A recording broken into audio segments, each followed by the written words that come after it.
এবার প্রকাশ্যে এসেছে শাকিব খানকে নিয়ে নির্মাতা রায়হান রাফির নতুন সিনেমার নাম।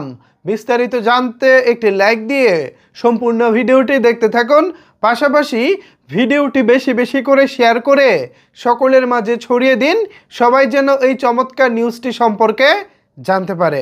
ভিউয়ার্স, গত বেশ কয়েকদিন ধরেই মার্কেটে আলোচনা চলছিল আগামী কুরবানির ঈদে শাকিব খান এবং রায়হান রাফি আবারও নতুন সিনেমা নিয়ে আসছেন।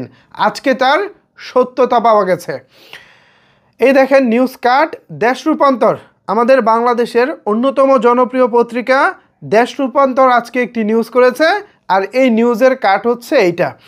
এখানে তারা শিরোনাম করেছে, ফের শাকিব রাফি জুটি ঈদে আসছে তাণ্ডব। তার মানে শাকিব খানের নতুন সিনেমার নাম হতে চলেছে তাণ্ডব। চলেন এবার বিস্তারিত নিউজটা পড়ি, এখানে কি বলা আছে, আরও কি জানতে পারি দেখা যাক।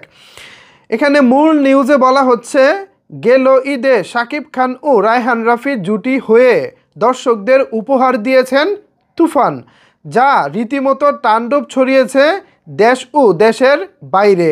এরপর সিনেমাটির সিকুয়াল আসার কথা থাকলেও আপাতত সেটি বিরত রয়েছে। সিকুয়াল মানে হচ্ছে পরবর্তী যে 2-এর কথা ছিল আর কি, তুফান 2 যে হবে, সেটি আপাতত বন্ধ রয়েছে। এর মধ্যে নতুন খবর হলো, শাকিব খান ও রায়হান রাফি জুটি হয়ে আবারও আসছেন বড় পর্দায়। নির্মাণ হতে যাচ্ছে তাদের নতুন সিনেমা, যেটির নাম তাণ্ডব। গতকাল শনিবার বাংলাদেশ চলচ্চিত্র পরিচালক সমিতিতে সিনেমাটির নাম নিবন্ধন হয়েছে বলে দেশ রূপান্তরকে নিশ্চিত করেছেন এফডিসির পরিচালক সমিতির মহাসচিব শাহিন সুমন। তিনি আরও বলেন, গতকাল শনিবার নতুন একটি সিনেমার নাম পরিচালক সমিতিতে নিবন্ধন হয়েছে, যেটির নাম তাণ্ডব। এটির পরিচালক রায়হান রাফি। তবে এ বিষয়ে রায়হান রাফির সঙ্গে যোগাযোগ করা হলে তিনি কিছুই জানাতে রাজি হননি। তবে জানা গেছে ফুল ফ্লেজড অ্যাকশনধর্মী সিনেমা হবে তাণ্ডব। এটি প্রযোজনা করছে আলফা আই এসবিএফ বাংলাদেশ। চলতি সপ্তাহে সিনেমাটির ঘোষণা আসার কথা রয়েছে বলে ঘনিষ্ঠ সূত্রে জানা গেছে।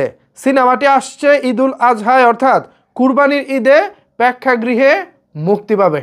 সো ভিউয়ার্স, এখানে আমরা যে বিষয়গুলোতে ক্লিয়ার হয়েছে সেই বিষয়গুলো হলো, অলরেডি তাণ্ডব নামটি আমাদের পরিচালক সমিতিতে নিবন্ধন হয়েছে, সুতরাং এই নামটা থাকতেছে এটা মোটামুটি নিশ্চিত এই খবর অনুযায়ী। তবে আমার কাছে যে খবর রয়েছে সেই খবর অনুযায়ী নামটি পরিবর্তন হতে পারে। এখন দেখা যাক দিন শেষে নাম পরিবর্তন হয় নাকি এই নামেই সিনেমা আসে। তো দেখা যাক। বাংলাদেশ থেকে থাকছেন আমাদের আলফা আই তুফানের প্রযোজনা প্রতিষ্ঠান, পাশাপাশি এসবিএফ বাংলাদেশ তথা কলকাতার যে নামী প্রযোজনা প্রতিষ্ঠান রয়েছে এসবিএফ, তারাও থাকছে। এই নিউজটি আপনাদের কাছে কেমন লাগছে চাইলে সেটি নিচের কমেন্ট বক্সে জানাতে পারেন। ধন্যবাদ সবাইকে এতক্ষণ আমার সাথে থাকার জন্য।